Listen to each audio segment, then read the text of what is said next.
Hello everyone. After doing an exhaustive search on YouTube and online on how to replace a battery in a 1995 BMW, I realized there were none, so I just decided to create my own after figuring it out. It's pretty simple, but there are some components you need to be aware of. Once you need a screwdriver, flathead preferably, and a four-way called a Phillips. So what you have to do is you have to, on the back side here, it shows where you have to take out the two screws on the back, right there. Once you take out the two screws and open it up, you're gonna see these parts in there.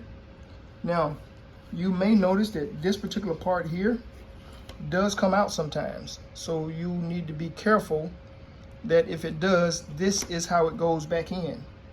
You just actually just press it back in and you'll be a little firm with it. You'll hear it click. And then, of course, that's it. You take this key fob, you take this battery out. It usually pops out with a, try to do it one hand here. It pops out with the battery, with the flathead, just like that. And then you just put the other one back in the same way, make sure it's pointed up the same way. And then you just turn it back over, put the screws in, and that's it.